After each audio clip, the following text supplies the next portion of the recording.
Quem apagou a luz?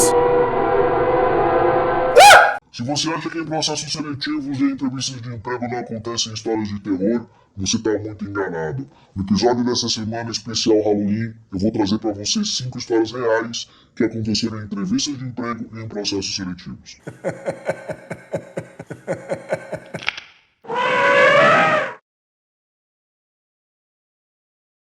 Olá, caçadores de emprego, tudo bem? Esse é o especial Halloween, empregabilidade máxima. Nesse episódio eu vou trazer histórias de horror reais em processos seletivos, salas de entrevistas. Fica comigo que eu tenho certeza que você vai adorar.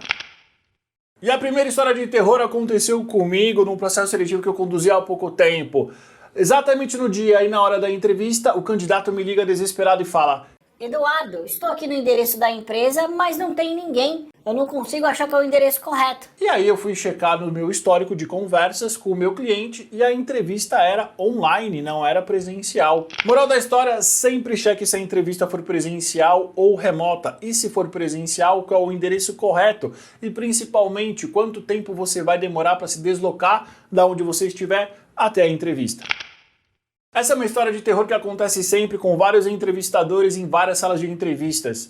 O candidato não sabe a própria história profissional e muitas vezes ele quer pegar o currículo do entrevistador para ele conseguir explicar para o entrevistador a própria história profissional que ele está lendo no currículo dele. Olha que absurdo. Moral da história, se você não souber a sua própria história profissional, quem é que vai saber? Então, antes de qualquer entrevista, se por um acaso você tem dúvidas sobre a sua própria história profissional, releia o seu currículo, releia o seu perfil de LinkedIn, para que minimamente você consiga explicar com as suas próprias palavras a sua história profissional.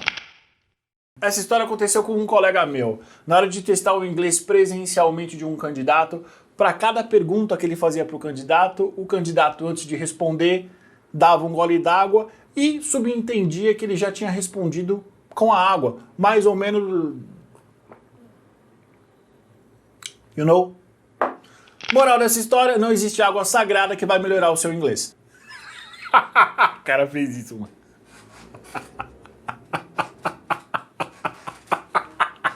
Imagina um consultor, mano.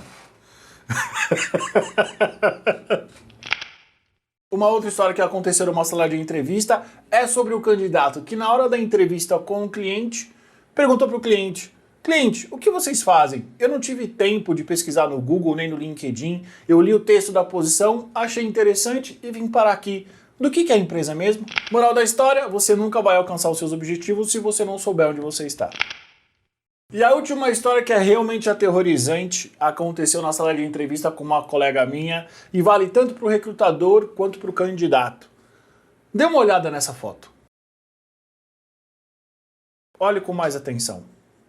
Você vê alguma coisa de errado? Garanto para você que tem alguma coisa de errado e eu vou te explicar o que é. Esse foi um processo seletivo conduzido presencialmente e uma das etapas intermediárias desse processo era testar as habilidades da candidata no Excel, porque era uma posição para a área financeira. Pois bem, a dinâmica era o seguinte: meia hora de entrevista com a candidata, a consultora ia sair da sala, ia deixar 40 minutos para a candidata realizar os testes na consultoria com o notebook da consultoria numa sala reservada. Depois desse tempo, a consultora entrevistadora ia voltar para terminar e finalizar a etapa. Até aí tudo bem? Primeira meia hora de conversa, excelente, candidata maravilhosa, tinha todos os requisitos técnicos, comportamentais e experienciais. Ok.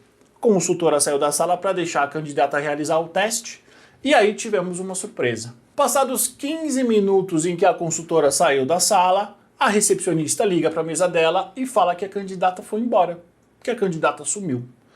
Pois bem, a consultora subiu para a sala e ao entrar na sala já percebeu um cheiro estranho, já percebeu um cheiro diferente, não era o cheiro que a sala deveria ter. Pois bem, recolheu o laptop, foi analisar o teste da candidata e o cheiro ficou cada vez pior na sala. Foi chamada a limpeza, foi chamada a manutenção, olharam no ar-condicionado, olharam debaixo do carpete e nada. Cada minuto o cheiro ficava mais intenso, um cheiro muito forte, um cheiro muito ruim. Um cheiro que ninguém sabia muito bem o que era, mas é um cheiro que não dava para ficar na sala. Pois bem, passadas 8 horas em que várias pessoas examinaram a sala, acharam alguma coisa no vaso de plantas que está circulado em vermelho. Provavelmente a candidata passou mal, teve um desconforto intestinal e talvez não tenha conseguido ir ao banheiro. E aí ela decidiu fazendo suas necessidades, dá aquela aliviada na sala de entrevista. Moral da história aqui é o seguinte: antes da entrevista, no dia anterior, não coma e não faça nada com que você não esteja acostumado. E se por um acaso você candidata ou consultor, porque isso pode acontecer com qualquer pessoa, se por um acaso você estiver passando mal, peça licença e vá ao toalete. Isso é plenamente compreensível e não vai atrapalhar em nada o desenvolvimento do seu processo. Espero que vocês tenham gostado desse vídeo comemorativo para a data de Halloween. E eu trouxe para vocês histórias reais, acontecimentos reais que aconteceram em salas de entrevistas, em processos seletivos. E vamos conversar? Seria muito engraçado se elas não fossem horrorosas, parecem cenas de terror. E é muito ruim para o candidato e principalmente para o consultor e todas as pessoas que estão envolvidas em cada um desses processos. Espero que você tenha gostado, curta, compartilhe, se inscreva ao nosso canal e principalmente compartilhe esse conteúdo com quem está buscando emprego. Por quê? Porque todas essas histórias podem ser evitadas. Muito obrigado pela sua audiência e até semana que vem.